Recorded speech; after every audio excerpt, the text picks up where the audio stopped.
আসসালামু আলাইকুম ওরহমতুল্লাহি ওবরাকাতু।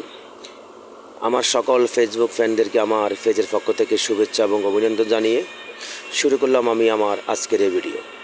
আমি আবার চলে আসলাম সেই পুরনো ঐতিহ্য চট্টগ্রাম চিড়িয়াখানা ফজলিক। এখানে বাচ্চাদের খেলনার জন্য অনেকগুলো জিনিস আছে, সেগুলো আপনার বাড়তি কোনো টাকা পেমেন্ট করতে হয় না।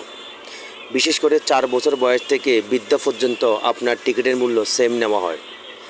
যদিও আগে ছিল 20 টাকা, বর্তমানে টিকিটের মূল্য 80 টাকা।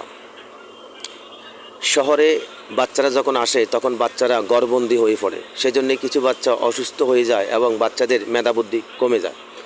সেজন্য আমার মেয়ে চিটাঙ্গে আসার পরে আমি ওকে প্রায় সময় বিভিন্ন চিড়িয়াখানায় অথবা বিনোদন কেন্দ্রে ঘুরাতে নিয়ে যাই।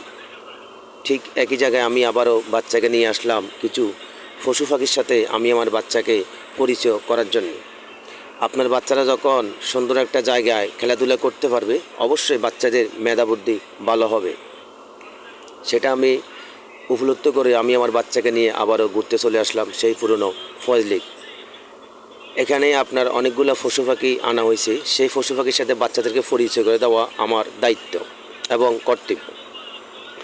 কারণ বাচ্চারা পশু পাখি বিভিন্ন বইয়ের মাধ্যমে দেখলেও বাস্তবে ওদের বৈশিষ্ট্য বা ওদের চরিত্র সম্বন্ধে বাচ্চাদের কোনো আইডিয়া নেই। যেমন জেনে থাকবেন, কুকুর, শিয়াল, বাঘ, বিভিন্ন হিংস্র প্রাণী আমাদের দেশে রয়েছে। বাচ্চারা যদিও কুকুর দেখে, কুকুর অত একটা হিংস্র প্রাণী খুবই কম হয়, কিন্তু কুকুরের মতো দেখতে আরও একটা আছে যে শিয়াল। শিয়াল কিন্তু বাচ্চারা যদিও বইতে দেখে, কিন্তু বাস্তবে ওদের সম্বন্ধে অত একটা আইডিয়া বাচ্চাদের নাই। কারণ কুকুর ভেবে ওরা অনেক সময় ধীরগতিতে হাঁটবে, অথবা কুকুর ভেবে ওরা ওদের স্বাভাবিকভাবে হাঁটাচলা করবে।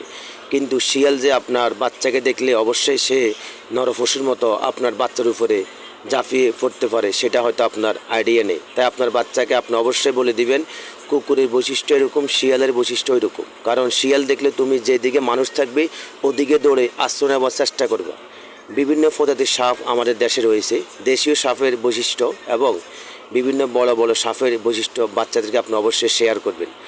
দেশীয় সাপ দেখলে তার করণীয় কী এবং বড় বড় সাপ দেখলে তার করণীয় কী, সেটা বাচ্চাদেরকে আপনি অবশ্যই বলে দেওয়াটা আপনার দায়িত্ব এবং কর্তব্য আমি মনে করি। কারণ বাচ্চারা হয়তো সাপ দেখলে কাছে দাঁড়িয়ে থাকে বা সাপ দেখে উপভোগ করে, কিন্তু সাপ আপনার বাচ্চাকে ছগল মেরে আপনার বাচ্চার কোনো ক্ষয়ক্ষতি করতে পারে। সেজন্য আপনি বাচ্চাদেরকে সতর্ক করবেন এবং সাপের সাথে পরিচয় করে দিবেন। বিভিন্ন রকমের হিংস্র প্রাণী আমাদের দেশে রয়েছে, সেগুলা আপনি বিভিন্ন চিড়িয়াখানায় গেলে দেখতে পাবেন। আপনার বাচ্চাকে অবশ্যই সেগুলোর সম্বন্ধে কিছু আইডিয়া দেওয়াটা আপনার জন্যে ভালো হবে। কারণ আপনার বাচ্চা রোডে ঘাটে চলাফেরা করতে গেলে অনেক সময় বিভিন্ন জন্তু, জানোয়ার এবং পশুর সামনে সম্মুখীন হতে পারে। সেজন্য তার যেন কোনো শারীরিক বা মানসিক কোনো সমস্যা না হয়, সেদিকে অবশ্যই আপনি লক্ষ্য রাখবেন। তাই তো বাচ্চাকে সকল পশু পাখির সাথে পরিচয় করে দেওয়াটা আপনার দায়িত্ব এবং কর্তব্য আমি মনে করি। সেজন্যে আমি আমার বাচ্চাকে নিয়ে আসলাম চট্টগ্রাম চিড়িয়াখানায়। সেখানে অনেক প্রজাতির পশু পাখি রয়েছে, তাদের সম্বন্ধে তাকে কিছু প্রাথমিক জ্ঞান দেওয়া। ধন্যবাদ সবাইকে, ভালো থাকবেন। আসসালামু আলাইকুম ওয়া রাহমাতুল্লাহি ওয়া বারাকাতুহু।